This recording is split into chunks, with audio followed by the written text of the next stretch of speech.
a new nature is the greatest power on earth. I say, it's a what? Great. Suddenly you become new. Suddenly, fellowshipping with the word of God change your thought. Suddenly you discover hunger for the word of God. Suddenly fear left you.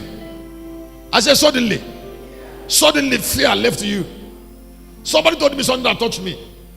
She said one day she drove into her house and then see feces at the gate, human feces at the gate.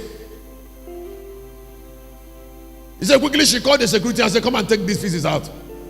He said they took the feces out and she drove inside and didn't. And then I said there was no one small fear in her. Then he said, now I know that I've met shepherd.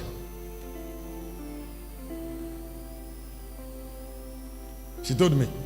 He said, now I know I have met shepherd.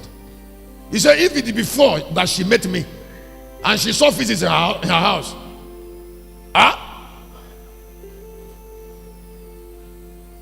it wasn't really about meeting me.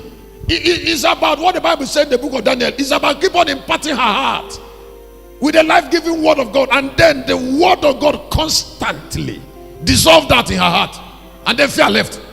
I said the word of God keep entering her until the word created faith. Faith comes by hearing. In Romans chapter 10 verse 17, and hearing by the word. He said, who shall I send and who shall go for us? He said, go to these people and tell them. And he said, when they are healed, when they are converted, I will heal them. So that man, did he die sick because he was converted?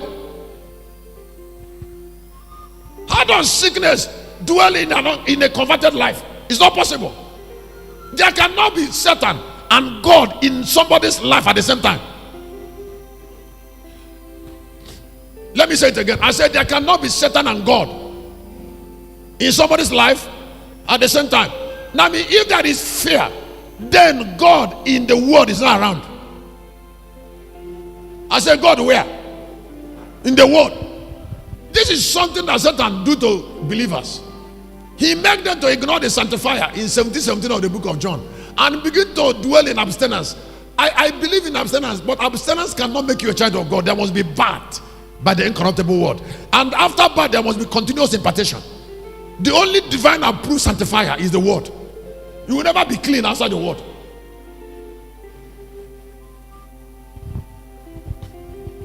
There is something I said here that touched me. It's a whole blessing. It's a whole blessing in my life, and I want to bless a young man in it. I said something. It's something that touched me. There's something that touched me. I said mortality. Please.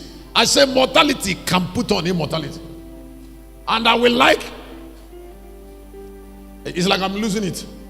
I don't want to shout. I know when I come into immortality, I will just, my nerves will start boiling. But I'm calm now.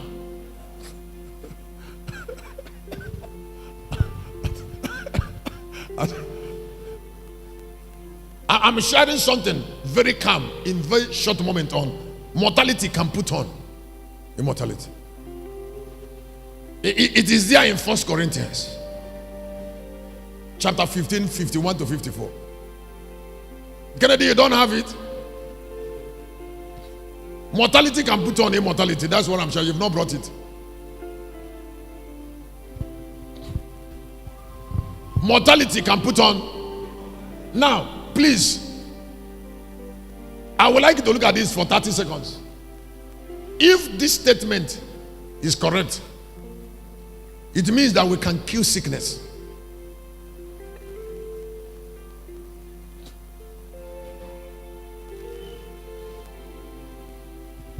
Immortality is a state of being that make a man like God. And then Bible is saying it is achievable. Bible is saying it is achievable by men. So it's not even about doctor's report. It's about your change. It's about put on. It's about, and put on is available. The greatest value of the word of God is to produce immortality from mortals. That is what I mean is change the destiny of your body. You went to a hospital and doctor brought you a report. That report can be altered by looking steady at the word. It is a biological situation. It can be altered. I say it is what? This is an ordinary biological situation. There is no biological situation that cannot be altered as years is added. Any day you wake up in the morning, your biological system will take a new form. Oh, God bless my soul. God bless my soul. I say any day you wake up in the morning, your biological system will take a new form. Now it is your relationship with the word of God that determines the form your body system is taking. Don't